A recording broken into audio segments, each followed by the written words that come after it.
We're getting more creative with our graphics. I like that one with the little crown on there and the shelf of shame earlier. Good job over there, Jimbo. All right. What we're going to do now is clearly we're not doing the system from last year, boys. It was a lot of work doing 5, 4, 3, 2, 1 every week for every game, especially when Hawley abandoned the task halfway through. Remember that, Hawley? You just said, I'm not doing it anymore. Oh, I didn't say that. You offered to do it. So I just Well, said, that's yeah, because sure, you just stopped putting your votes in. I got it done each week. It was just late. That's right. No, you did well. But we're keeping it we're keeping it simple and just picking one player each from the offense, one player each from the defense. So, Jimbo, I think I've got these in the right order. I'll start with my defensive player, and that is Calais Campbell from Arizona, the defensive tackle. Now, what a man. 5 tackles. You can see it on the screen there. 5 tackles, 2 sacks, including the game winner, and he's 39 years old, boys. I love watching him do well because he's older than all of us, and we've already started to develop a complex about how old we are at 35 years of age each. But it's good to see guys that are older than us still doing stuff on a football field. So Calais Campbell, for that game-winning sack and his rejuvenation at the age of 39, is my defensive player of the week. Do you like that one, Dos? You're a big Calais fan? I like Calais Campbell, yeah. It wasn't great last week. No. But he was much better this week, so good on him. No, good on him. I'm giving him some pop. And my offensive player of the week is, of course, I mean, you guys knew I was going to pick this guy. It's Jared Goff, the Detroit quarterback. 23 of 28, 334 yards, 5 touchdowns. Absolutely embarrassed Benny Johnson and the Bears. And Johnson's return to Detroit. Our boys back. Hawley, you know I have that theory about Jared Goff that every 5 weeks he has just a shocking one.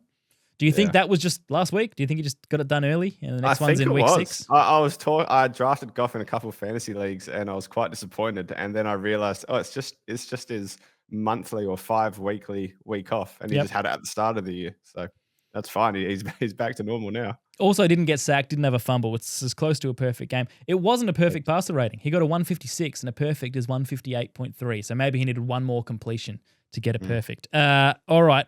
I think, Dos, it's over to you for your offensive player of the week. Well, my offensive player of the week is Jonathan Taylor. Absolutely awesome. He played 66 of the 71 snaps, 165 yards on 25 carries at 6.6 yards per attempt.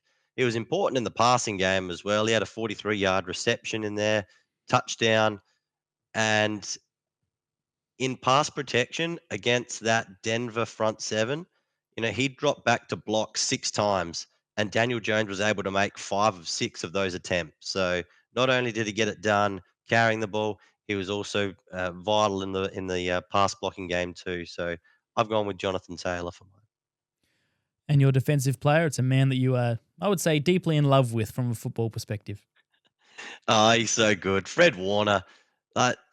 If I could do a Collinsworth impression, I would, but I can't. Well, you can. Yes, you can. You do it every week. Well, this guy, Fred Warner, I can't do it. My voice is gone. The huge fumble on Alvin Kamara with 2 minutes left in the third quarter. That ensuing drive then resulted in a Mac Jones to Juwan Jennings touchdown, and that basically sealed the game. He recovered another fumble. He had 4 defensive stops. He broke up a pass.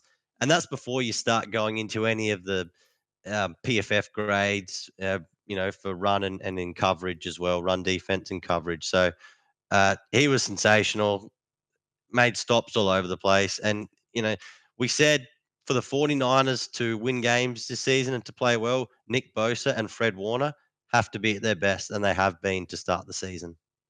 All right, Hawley, give us your offensive man. I think I know where you're going here.